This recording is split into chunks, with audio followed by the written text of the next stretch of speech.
Welcome to our channel we make genius. Science के segment में आज हम फिर से आपके बीच में टॉप 25 क्वेश्चन लेके आए हुए हैं जो आपके किसी भी तरह के एग्जाम्स के लिए बहुत ही महत्वपूर्ण है। साइंस के सेगमेंट में आज हम बायोलॉजी से संबंधित 25 बहुत ही महत्वपूर्ण प्रश्न आपको इस पूरे वीडियो में बताएंगे जो आपके किसी भी तरह के एग्जाम्स के लिए बहुत ही लाभदायक होगा। तो बहुत समय ना खराब करते हुए आइए चलते हैं हम अपने प्रश्नों की तरफ। प्रश्नों में जो सबसे हमारा पहला प्रश्न है कि पचे हुए भोजन का अवशोषण कहाँ पे होता है। जो इस पूरे वीडियो का सबसे पहला प्रश्न है वो बहुत ही इंपॉर्टेंट है कि पचे हुए भोजन का अवशोषण कहाँ पे होता है। तो इसका जवाब है छोटी आंत में, छोटी आंत में। ठीक है, इसके बाद हम अपने नेक्स्ट प्रश्न की ओर चलते हैं जो कि हमारा विटामिन B12 में क्या पाया जाता है। जो विटामिन B12 होता है उसमें क्या पाया जाता है। तो इसका जवाब है कि उसमें कोबाल्ट पाया जाता है, कोबाल्ट। ठीक है, विटामिन B12 में क्या पाया जाता है। तो इसका जवाब है कोबाल्ट। इसके बाद हम अपने अगले प्रश्न की ओर आगे बढ़ते हैं जो कि बहुत ही सरल है। इसका जवाब सभी को पता होगा कि विटामिन सी का सबसे अच्छा स्रोत कौन सा होता है। विटामिन सी का सबसे अच्छा स्रोत आप अच्छी तरह से जानते होंगे कि विटामिन सी का सबसे अच्छा स्रोत जो होता है वह आंवला होता है। ठीक है, विटामिन सी का सबसे अच्छा स्रोत क्या है, आंवला। अब इसी सरल प्रश्नों की श्रेणी में हमारा अगला प्रश्न है कि आयोडीन की कमी से कौन सा रोग होता है। आयोडीन की कमी से हमें घेंघा रोग हो जाता है, घेंघा। ठीक है, यहाँ दो प्रश्न बहुत ही सरल प्रश्न है, इनको आप एक बार फिर से दोहरा के इसको एक बार देख लीजिए कि विटामिन सी का सबसे अच्छा स्रोत कौन सा है, आंवला, और आयोडीन की कमी से कौन सा रोग होता है, घेंघा। इसके बाद हम अपने नेक्स्ट पॉइंट की ओर आगे बढ़ते हैं कि प्रकाश संश्लेषण क्रिया के दौरान ऑक्सीजन कैसे प्राप्त होता है। प्रकाश संश्लेषण क्रिया के दौरान ऑक्सीजन कैसे प्राप्त होता है। तो इसका जवाब है जल के अपघटन से, जल के अपघटन से। ठीक है, प्रकाश संश्लेषण क्रिया के दौरान ऑक्सीजन किस तरह से प्राप्त होता है। तो जल के अपघटन से। इसके बाद जो हमारा अगला प्रश्न है कि प्रकाश संश्लेषण की क्रिया सबसे तेज किस प्रकाश के रंग में होती है। यह प्रश्न बहुत ही महत्वपूर्ण है कि प्रकाश संश्लेषण की जो क्रिया होती है वह सबसे तेज किस प्रकार के किस रंग में होती है। तो इसका जवाब है हमारा लाल रंग में, लाल रंग में। ठीक है, यह प्रश्न आपको क्लियर हो गया होगा कि प्रकाश संश्लेषण की क्रिया में जो प्रकाश संश्लेषण की क्रिया है सबसे तेज किस रंग के प्रकाश में होता है। तो इसका जवाब है हमारा लाल रंग में। इसके बाद हम अपने अगले प्रश्न की ओर आगे बढ़ते हैं कि रक्त का थक्का बनाने में कौन सा विटामिन मदद करता है। जो रक्त का थक्का बनता है, जो ब्लड की क्लॉटिंग होती है, उसमें जो विटामिन की भूमिका होती है वह किस विटामिन की भूमिका होती है जिसकी वजह से रक्त का थक्का जम जाता है। तो इसका जवाब है विटामिन के, विटामिन के। ठीक है, विटामिन के की वजह से रक्त का थक्का जो है ब्लड में बन जाता है। इसके बाद हम अपने नेक्स्ट पॉइंट की ओर आगे बढ़ते हैं कि विटामिन की खोज किसने की थी। जो विटामिन की खोज है, सर्वप्रथम विटामिन की खोज किसने की थी। तो इसका जवाब है फंक ने। ठीक है, विटामिन की खोज किसने की थी, फंक ने। ये पॉइंट आपको समझ में आ गया होगा। इसके बाद जो हमारा अगला प्रश्न है कि वसा की कमी से शरीर में क्या होता है। अगर बॉडी में वसा की कमी हो जाए तो शरीर में क्या होता है। जो सबसे इंपॉर्टेंट इसकी कमी से क्या हो जाएगा कि शरीर का जो विकास है वह अवरुद्ध हो जाएगा, विकास अवरुद्ध हो जाता है, विकास। अगर बॉडी में वसा की कमी होगी तो शरीर का जो विकास है वह रुक जाएगा, वह जिस हिसाब से उसका विकास होना चाहिए उसमें अवरुद्धता आ जाएगी। ठीक है, इसके बाद हम अपने अगले पॉइंट की ओर आगे बढ़ते हैं कि पत्तियों का हरा रंग किस वजह से होता है। जो पत्तियों का रंग होता है वह हरा किस वजह से होता है। तो पर्णहरित या क्लोरोफिल की वजह से, पर्णहरित या क्लोरोफिल। ठीक है, पत्तियों का हरा रंग किस वजह से होता है, पर्णहरित या क्लोरोफिल की वजह से। ठीक है, अब पौधे का जनन अंग है। जो हमारा अगला प्रश्न है कि पौधे का जनन अंग क्या होता है, पौधे का जो जननांग होता है वह क्या होता है। तो इसका जवाब है हमारा फूल। ठीक है, पौधे का जनन अंग क्या होता है, फूल होता है। इसके बाद हम अपने अगले प्रश्न की ओर आगे बढ़ते हैं जो कि बहुत ही महत्वपूर्ण है कि गाजर, मूली, शकरकंद और चुकंदर और सलजम। ठीक है, प्रश्न को आप समझिए कि गाजर, मूली, शकरकंद, चुकंदर और सलजम यह किस चीज के उदाहरण है। प्रश्न को एक बार फिर से हम आपको बता दें कि गाजर, मूली, शकरकंद, चुकंदर और सलजम किस चीज के उदाहरण है। तो यह जड़ का उदाहरण है। ठीक है, गाजर, मूली, शकरकंद, चुकंदर, सलजम क्या है, यह जड़ है। ठीक है, इसके बाद हम अपने अगले प्रश्न की ओर आगे बढ़ते हैं जो कि इसी से संबंधित है कि अदरक, हल्दी, आलू, प्याज और लहसुन। ठीक है, अदरक, हल्दी, आलू, प्याज और लहसुन किस चीज का उदाहरण है? तो यह है भूमिगत रूपांतरित तना का। ठीक है, इसका जवाब हो गया हमारा भूमिगत रूपांतरित तना का, रूपांतरित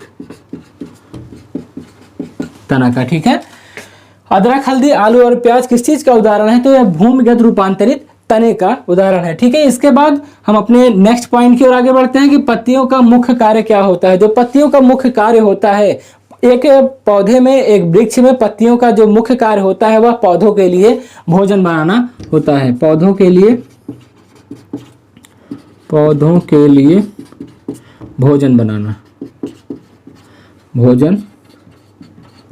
बनाना। ठीक है, पत्तियों का मुख्य कार्य क्या होता है? तो पौधों के लिए भोजन बनाना ही इसका मुख्य कार्य होता है। ठीक है, इसके बाद हम अपने अगले प्रश्न की ओर आगे बढ़ते हैं कि शरीर के अंदर रक्त का थक्का किस प्रोटीन की उपस्थिति के कारण नहीं बनता है? जो शरीर में जो हमारा ब्लड जो दौड़ता रहता है, जो हमेशा हृदय उसे पंप करके पूरे बॉडी में उसको दौड़ाता रहता है, वह किस वजह से नहीं जमता है? अगर ब्लड को हम बाहर रख देते हैं तो कुछ समय के बाद देखते हैं कि वह सूखने लगता है, लेकिन यही जब ब्लड पूरे बॉडी के अंदर होता है तो किस प्रोटीन की वजह से यह नहीं जमता है? तो इसका जवाब है हिपैरिन की वजह से। ठीक है, हिपैरिन। ठीक है, यहाँ पे देखिए प्रोटीन की बात है और इसके थोड़ी देर पहले हमने रक्त का थक्का बनाने में कौन सा विटामिन मदद करता है। ठीक है, रक्त का जब थक्का बनता है तो उसमें कौन सा विटामिन मदद करता है? यहाँ थक्के बनने का क्या मतलब है? जैसे अगर हमें कहीं पे चोट लगती है तो अगर हम कहीं से शरीर से रक्त स्त्राव होता है तो थोड़ी देर बाद हम देखते हैं कि वहां से ब्लड जो है बहना बंद हो जाता है। तो वहां पे क्या प्ले करता है कि विटामिन के हमारा प्ले करता है रक्त को थक्का बनाने में। अब ये जो हमारा प्रश्न है कि शरीर के अंदर रक्त का थक्का किस प्रोटीन की उपस्थिति के कारण नहीं बनता है, तो इसका जवाब है कि वह हिपैरिन की वजह से जो ब्लड होता है वह सूखता नहीं है। ठीक है, इसके बाद हम अपने अगले प्रश्न पे बढ़ते हैं कि खून को ब्लड बैंक में किस फ़ारेनहाइट पर सुरक्षित रखा जाता है? जो हमारा ब्लड होता है, जैसे हम रक्तदान करते हैं तो जो वह खून ब्लड बैंक वाले ले लेते हैं, उसको बाद उसको किस फ़ारेनहाइट पे उसको सुरक्षित रखते हैं ताकि उसे लंबे समय तक सुरक्षित रखा जा सके? तो इसका जवाब है वह 40 फ़ारेनहाइट पे। ठीक है, 40 डिग्री फ़ारेनहाइट पे उसको उस ब्लड को सुरक्षित रखा जाता है ताकि वह लंबे समय तक सुरक्षित रखा जा सके। ठीक है, तो इस प्रश्न को हम एक बार फिर से आपको बता दें कि खून को ब्लड बैंक में किस फ़ारेनहाइट पर सुरक्षित रखा जाता है? तो इसका जवाब है 40 फ़ारेनहाइट पर। इसके बाद रक्त का थक्का बनाने के लिए अनिवार्य प्रोटीन है। ठीक है, यहाँ पे हमने देखा कि रक्त का थक्का किस प्रोटीन की उपस्थिति के कारण नहीं बनता है। देखिए इस पूरे वीडियो में रक्त से रिलेटेड, थक्का बनने से रिलेटेड 3 प्रकार के प्रश्न मिलेंगे। इसको आप बहुत ही ध्यान से समझने का प्रयास करें कि रक्त का थक्का बनाने के लिए कौन सा विटामिन मदद करता है, थक्का बनाने के लिए कौन सा विटामिन मदद करता है? तो इसका जवाब है विटामिन के। और साथ ही साथ शरीर के अंदर रक्त का थक्का किस प्रोटीन की उपस्थिति के कारण नहीं बनता है? तो इसका जवाब है हिपैरिन। और रक्त का थक्का बनाने के लिए अनिवार्य प्रोटीन क्या होता है? जो रक्त का थक्का जो बनता है वह उसमें किस प्रोटीन की वजह से रक्त का थक्का बन जाता है? तो इसका जवाब है फाइब्रिनोजिन। ठीक है, फाइब्रिनोजिन की वजह से रक्त का थक्का जम जाता है। अब यहाँ पे देखिए शरीर के अंदर रक्त का थक्का किस उपस्थिति के कारण नहीं बनता है? इसका जवाब है हिपैरिन। और रक्त का थक्का बनाने के लिए अनिवार्य प्रोटीन क्या है? फाइब्रिनोजिन। और यहाँ पे रक्त का थक्का बनाने के लिए विटामिन, यहाँ पे विटामिन की बात कही जा रही है और हमसे यहाँ पे प्रोटीन पूछ रहा है। ठीक है, रक्त का थक्का बनाने के लिए कौन सा विटामिन हमारा मदद करता है? तो विटामिन के। और रक्त का थक्का बनाने के लिए अगर प्रोटीन की बात पूछी जाएगी तो इसका जवाब हमारा होगा फाइब्रिनोजिन। ये आपको पॉइंट समझ में आ गया होगा। हम एक बार फिर से आपको दोहरा के बता दें कि रक्त का थक्का बनाने के लिए कौन सा विटामिन हमारी मदद करता है? तो अगर विटामिन पूछेगा तो विटामिन के होगा। और अगर रक्त का थक्का बनाने में कौन सा प्रोटीन हमारी मदद करता है तो इसका जवाब हमारा फाइब्रिनोजिन होगा। इसके बाद हम अपने अगले प्रश्न की ओर आगे बढ़ते हैं कि एंटीजन लाल रुधिर कण कहाँ पाया जाता है? जो बॉडी में एंटीजन पाया जाता है, जो लाल रुधिर कण पाया जाता है, वह कहाँ मिलता है, वह कहाँ पाया जाता है? तो इसका जवाब है कणिकाओं में।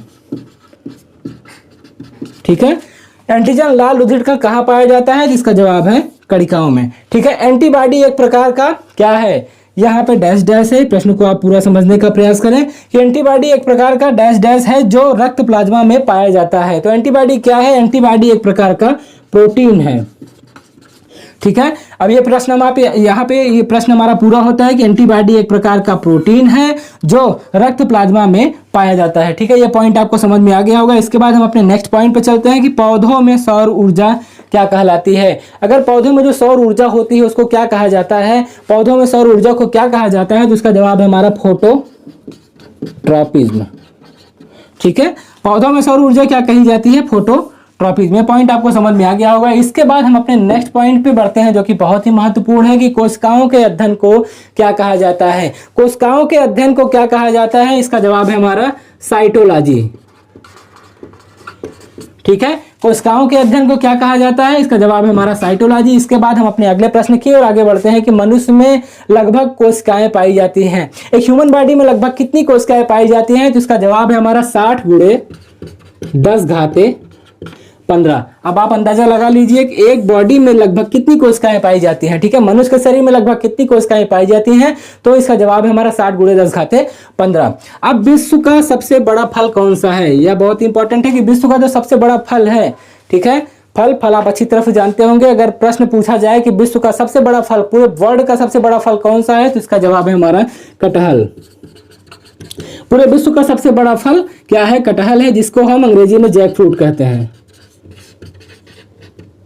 ठीक है, जैक फ्रूट। ठीक है, विश्व का सबसे बड़ा फल कटहल, जिसको अंग्रेजी में हम जैक फ्रूट के नाम से भी जानते हैं। इसके बाद हम अपने नेक्स्ट पॉइंट की ओर आगे बढ़ते हैं कि राइबोसोम को कहा जाता है। राइबोसोम को हम और किस नाम से जानते हैं? ये प्रश्न जो है शायद पिछले वीडियोज में रिपीटेड भी हो गया है। अगर इसका जवाब आपको पता है तो अच्छी बात है, अगर नहीं पता है तो हम फिर से आपको बता दें कि राइबोसोम को क्या कहा जाता है। इसको हम कहते हैं प्रोटीन की फैक्ट्री। प्रोटीन की, ठीक है, राइबोसोम को क्या कहा जाता है? प्रोटीन की फैक्ट्री। अब हमारा जो अगला पॉइंट है कि पर्णहरित क्लोरोफिल के केंद्र में क्या पाया जाता है? पर्णहरित क्लोरोफिल के केंद्र में क्या पाया जाता है? इसका जवाब है मैग्नीशियम धातु। मैग्नीशियम धातु। ठीक है, यह प्रश्न एक बार फिर से आपको बता दें कि पर्णहरित, जिसको हम क्लोरोफिल के नाम से जानते हैं, कि पर्णहरित क्लोरोफिल के केंद्र में क्या पाया जाता है? तो इसका जवाब है मैग्नीशियम धातु। इसके साथ ही साथ हम इस पूरे वीडियो के सबसे अंतिम पॉइंट पे पहुंचते हैं कि हरित लवक में क्लोरोफिल के अलावा कौन सा पदार्थ और पाया जाता है? ठीक है, प्रश्न को आप समझिए। हरित लवक में क्लोरोफिल के अलावा कौन सा पदार्थ और पाया जाता है? तो कैरोटीन और जेंथोफिल। कैरोटीन और जेंथोफिल। ठीक है, प्रश्न में एक बार फिर से आपको बता दें कि हरित लवक में क्लोरोफिल के अलावा कौन सा पदार्थ और पाया जाता है? तो इसका जवाब है क्लोरोफिल और जेंथोफिल। तो इस पूरे वीडियो के छोटे से सेशन में हमें उम्मीद है कि जितने भी पॉइंट्स आपको बताए गए हैं वो आप सभी को बहुत ही पसंद आया होगा। वीडियो आपको किस तरह से लग रहा है हमें कमेंट बॉक्स में कमेंट करके जरूर बताएं, और वीडियो अगर आपको पसंद आता है तो वीडियो को लाइक करें और अपने दोस्तों के साथ जरूर शेयर करें। और हाँ, अगर आप हमारे चैनल पर नए हो तो चैनल को जरूर सब्सक्राइब करें। तो फिर से मिलेंगे आपसे एक नए वीडियो में नए एनर्जी, नए उत्साह के साथ। तब तक बने रहिएगा हमारे चैनल के साथ। जय हिंद।